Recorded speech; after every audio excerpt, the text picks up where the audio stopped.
Now, on Sydney Live with Ben Fordham, the big guns, Andrew Bolt.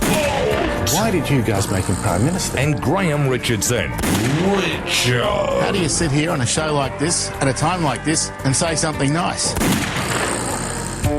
A very good afternoon to Andrew Bolt, the host of the Bolt Report, returning to Channel 10 Sunday mornings at around 10 a.m, and Graham Richardson, host of Richo, every Wednesday night on Sky News Australia. Richo, good afternoon. Good afternoon. And Andrew, good afternoon. And to you.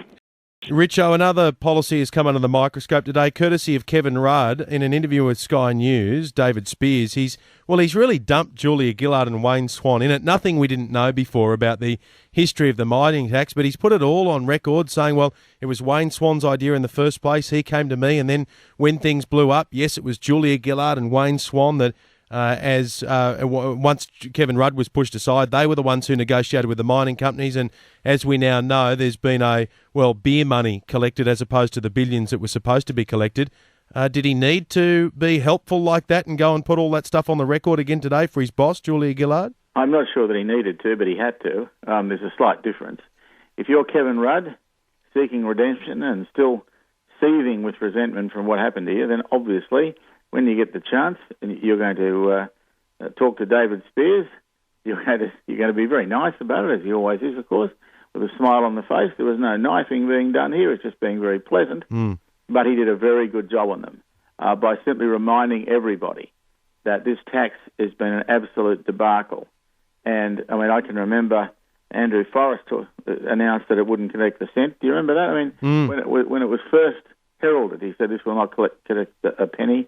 He was dead right, and the government has just been incredibly wrong. There's nothing wrong with a tax, by the way, that goes up when the price of minerals goes up and goes down when the price of minerals go down. That's not the problem. The problem is if you put in first 10 billion, even if you then try and change the number and get it down to 2 billion, and you collect 120 million, you're going to look ridiculous. And this government looks really stupid over the mining tax. It's just another example of over-promising and under-delivering. Andrew, Julia Gillard can't take Kevin Rudd for granted over the next, however many months before Election Day. It's a reminder today that Kevin, when he doesn't want to be helpful, can be most unhelpful. Just have a listen to this when he talks about, well, based on the fact that Julia Gillard and Wayne Swan stuffed up those negotiations, whose job is it to fix it up now? And just listen to the kick in the guts he puts on the end of this. So I think in terms of any future changes to the tax, given the fact that it has not collected any real revenue. He even does the awkward cough on the end of it. He's trying to be very, very helpful. Look, no, but... he's Kevin from Queensland, and he's here to help. Yeah, right. Kevin Rudd is seething, quite rightly. I'm not sure that a loyal person would have gone to air like that, but I think gloves really are almost off. He's seething about the fact that Wayne Swan stuffed up in his view, the initial negotiations with the miners over this tax. Wayne Swan then blamed Kevin Rudd. Kevin Rudd then got knifed with this as approximate cause of that. And then Wayne Swan, with Julia Gillard's eager help, negotiated the new tax, which turns out to be a complete dud, was always going to be from the start, and has turned out to be worth nothing.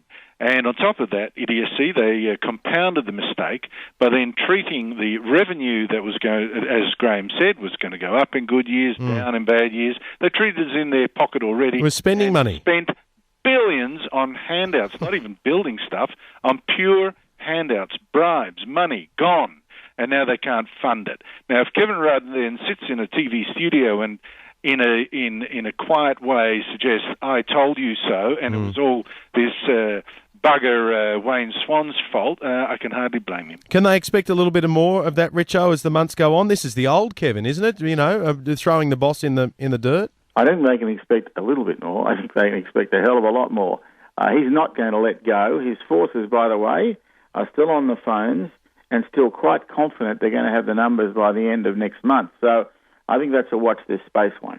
I think that's interesting you say that, Graham, because I have been contacted by two people that, in one case, has not talked to me for 6 years, in another case ever, because I'm the Beelzebub, I'm the nasty conservative. If they're calling me from the Rudd camp, then I wonder who else they must be calling. How could no one talk to you, Andrew, for 6 years? Because I'm evil. I'm evil. Richo, okay, quick one before we go. You know, remember last election campaign when all of a sudden they said to Kevin Rudd, look, please, Kevin, please, can you just sit with Julia so we can get a shot of the two of you together? And they both sat there painfully staring at a map and saying nothing to each other for about 45 seconds or so. Will we see the two of them together at any time during this election campaign? Well, I think that they'll avoid doing, repeating the mistake. Let's face it, that scene in the election I'll never forget, because it was the most awkward silence. I've never actually witnessed a silence that awkward, and never will again, I hope. And so, no, they're not dumb enough to try it again. But, look, I think things are much worse now than they were then. Okay. I got a feeling that when the crunch comes, it's going to get very nasty indeed. But I think the difference, too, this time from last time, Gillard's forces were able to make an argument almost plausible that it was all Rudd's fault that they were in such trouble. Yep. This time, I think no one could doubt that the only reason Julia Gillard is down in the cellar and the party looking bound for disaster is entirely of her own making. And you reckon it could be as soon as the end of next month, Richo? Yeah, no, I think what Andrew says is right. If you think back, she had the excuse all the way up until the ballot was Rudd last February to say, I've been leaked on from Cabinet, because she had been. She had been betrayed and treated terribly. And so last February, they cleared the decks. She can't claim that in the last 12 months. The last 12 months, it's all her own work. Okay, I've got to run. Great to talk to you both. Okay, see ya. Thank you. Richo, you can see Wednesday nights, 8 p.m. on Sky News. It's a great show. And The Bolt Report, returning to Channel 10 on Sunday mornings, and you hear him with Pricey every night on 2GB from 8.